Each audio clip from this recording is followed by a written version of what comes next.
আসসালামু আলাইকুম এভরিওয়ান, সবাই কেমন আছেন? আশা করি ভালো আছেন। যারা এখনো আমার চ্যানেলটি সাবস্ক্রাইব করেননি, একটু কষ্ট করে সাবস্ক্রাইব করে নিন। তো আর বেশি কথা না বলে চলুন গল্প শুরু করি। আমার কিউরিয়াস মাইন্ড জানতে চাচ্ছে কোন আবাল তোর জামাই হয়েছে। তারে দেখে কি বুঝবো বল? ফিলিং ব্যাং ইমোজি। মৃন্ময় দীপের পেছনে দাঁড়িয়ে কথাটা বলল। কি বললে? আমার জামাই আবাল? ও মাই গড! কথাটা মুখ থেকে বের করতে করতেই দেখি রোশন স্যার ভ্রুকুচকে তাকিয়েছেন। উনি মাত্রই পাশ দিয়ে যাচ্ছিলেন ডিপার্টমেন্টের দিকে। আমাদের কথোপকথন শুনে থমকে গেলেন।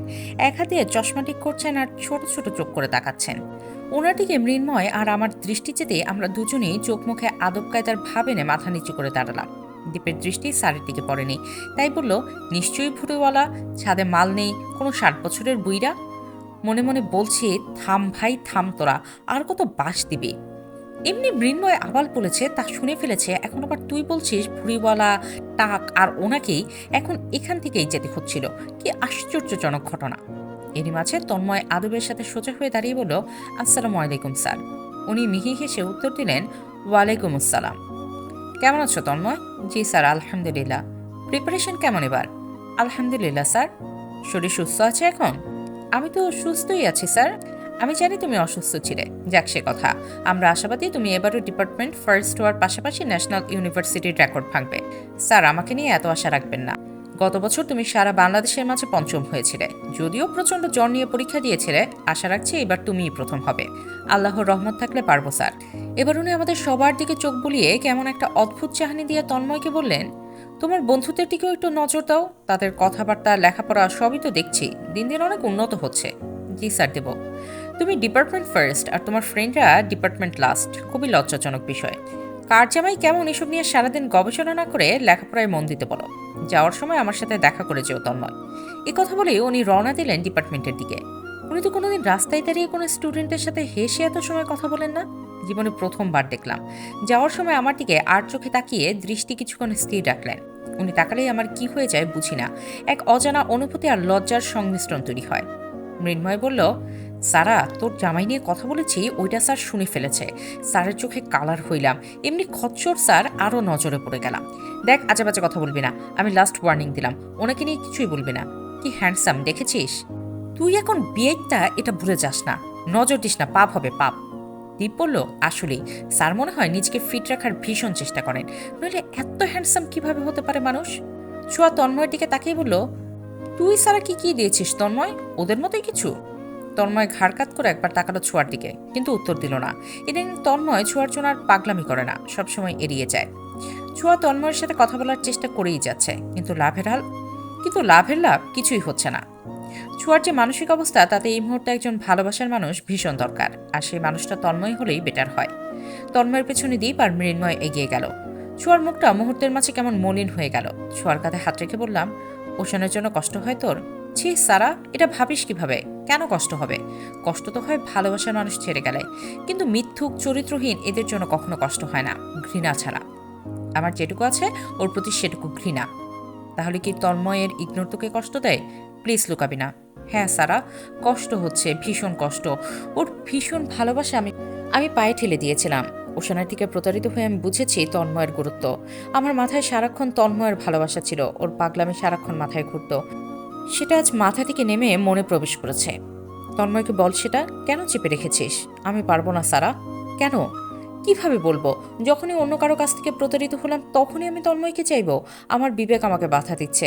আমি কখনো মুখ উঁচু করে কথা বলতে পারবো না তাহলে। তন্ময় কি বলে?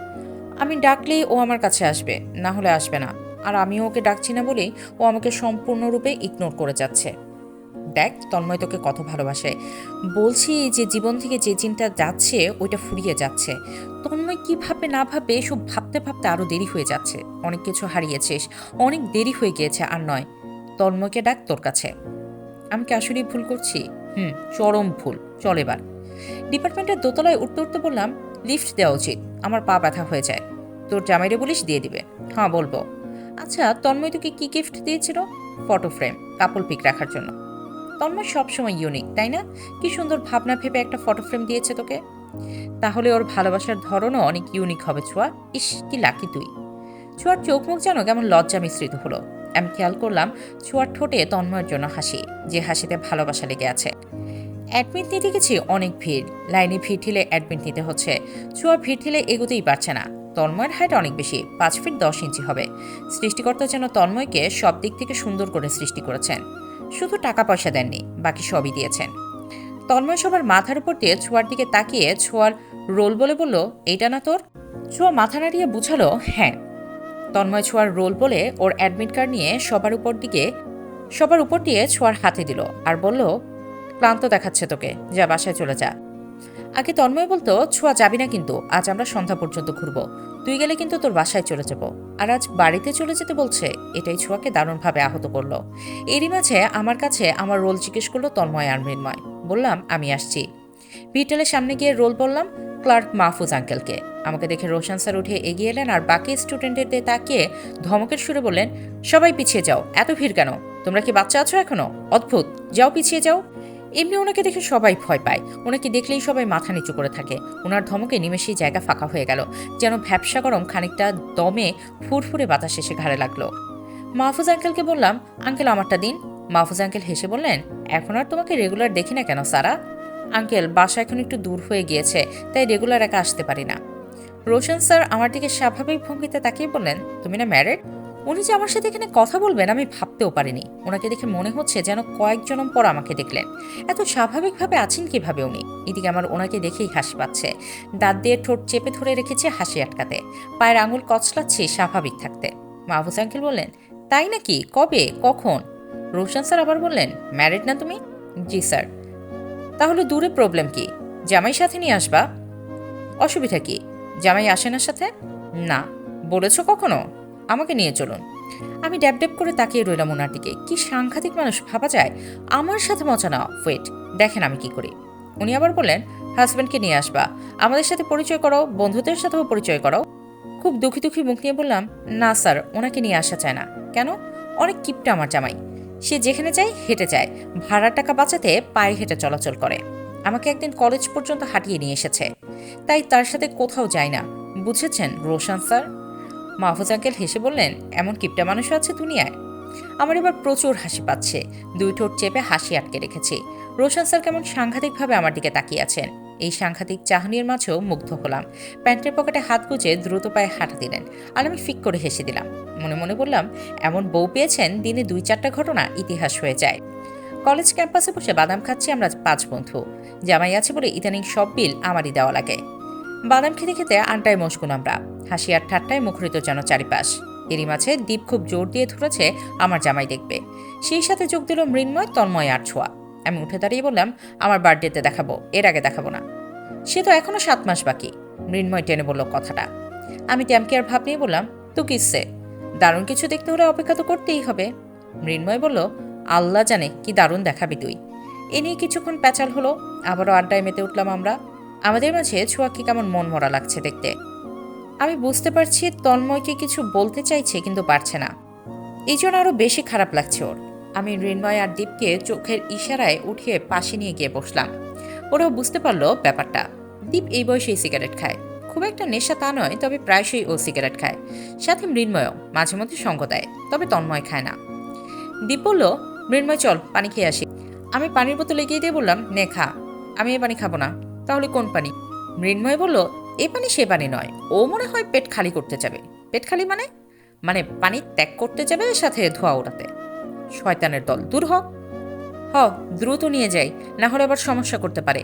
সেদিন বিছানাতেই পানি ত্যাগ করেছে, স্বপ্ন দেখেছে বাইরে করছে, সেটা বিছানাতেই সেরেছে। দীপ মৃন্ময়কে লাথি মেরে বলল, শালা ফাউল কোথাকার। ওরা দুজনে চলে গেল। তাকিয়ে আছি আমার থেকে কিঞ্চিত দূরে বসে থাকা দুজন কপত কপতির দিকে। ছোঁয়া উঠে এসে তন্ময়ের পাশে বসলো। কিছু বলবে, ঠোঁট কাঁপছে কিন্তু বলতে পারছে না। অনেকক্ষণ সে তাকিয়ে আছে।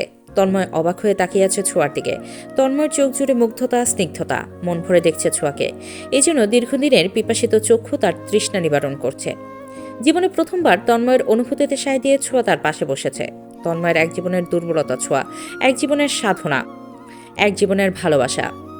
মানুষ বলে না, সুদর্শন ছেলেরা কখনো এক নারীতে আসক্ত হয় না। তন্ময়কে দেখলে সে ধারণা ভুল প্রমাণিত হবে। ছোঁয়ার গালে তন্ময় হাত রেখে বলল, কিছু বলবি? ছোঁয়ার কম্পিত ঠোঁট আরো কেঁপে উঠল। মাথা নাড়িয়ে বুঝালো, বলবো। তাহলে বল, দেরি করছিস কেন? আর কত দেরি করবি? আমি বললেও কি তুই বিলিভ করবি তন্ময়? একবার বলেই দেখ। আমি পারছি না তন্ময়, আমি পারছি না। কি ভেবেছিস তোকে ইগনোর করছি? এই যে ওশানের কারণে কষ্ট পেলে আমি তো সেই কষ্টটা অনুভব করিনি।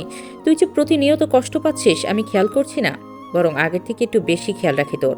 সারাক্ষণ তোর মলিন মুখ আমাকে যন্ত্রণা দেয়। আমি পুড়ছি ছোঁয়া, প্রতিনিয়ত জ্বলছি তোর কষ্ট দেখে।